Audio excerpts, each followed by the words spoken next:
We're living in the most momentous and dangerous of times.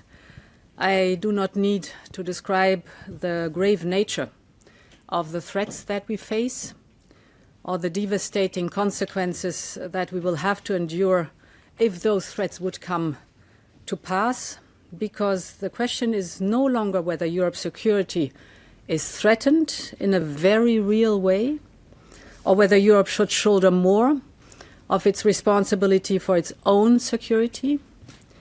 In truth, we have long known the answers to those questions.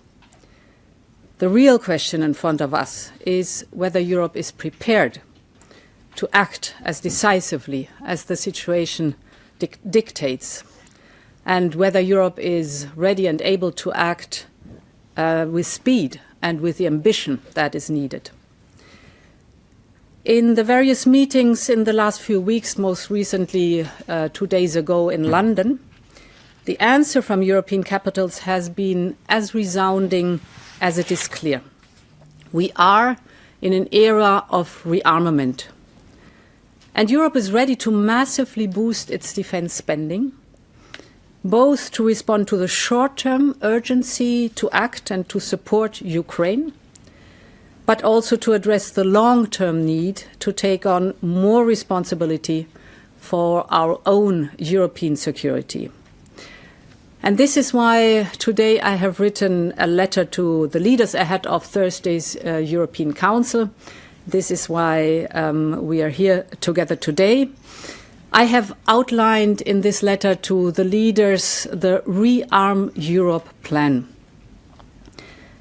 This set of proposals focuses on how to use all the financial levers at our disposal in order to help member states to quickly and significantly increase expenditures in defense capabilities, urgently now, but also over a longer period of time over this decade. Now, there are 5 points to this plan.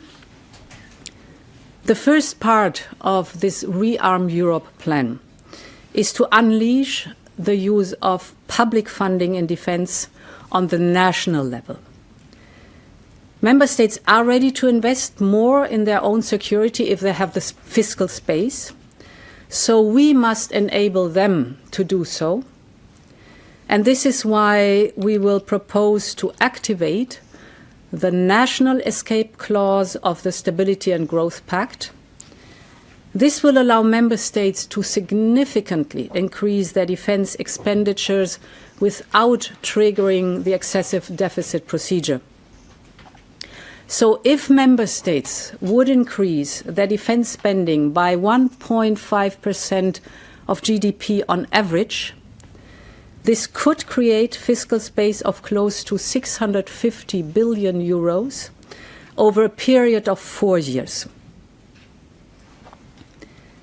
The second proposal will be a new instrument. It will provide 150 billion euros of loans to member states for defense investment. This is about basically spending better and spending together. And we're talking about pan-European capabilities domains like, for example, air and missile defense, the artillery systems, missiles and ammunition, drones and anti-drone systems, but also to address other needs from cyber to military mobility, for example. This will help member states to pool demand and to buy together. And of course, with this equipment, member states can massively step up their support to Ukraine. So immediate military equipment for Ukraine. This approach of joint procurement will also reduce costs. It will reduce fragmentation, but it will increase interoperability and, of course, strengthen our defense industrial base. And it can be to the benefit of Ukraine, as I've just described. So this is Europe's moment, and we must live up to it. The third point is using the power of the EU budget.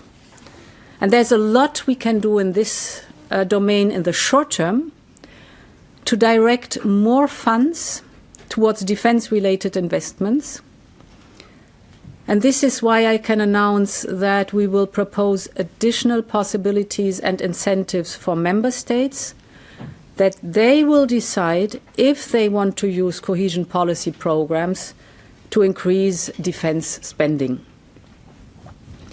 Now, the last two areas of action aim at mobilizing private capital by accelerating the Savings and Investment Union and, of course, through the European Investment Bank.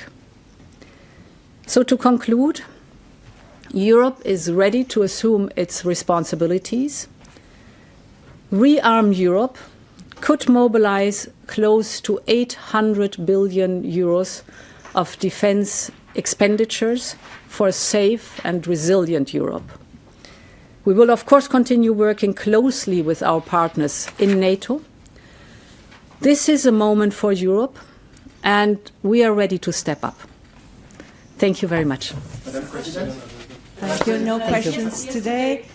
No questions today. There will be later on possibilities at the latest at the European Council at the press conference.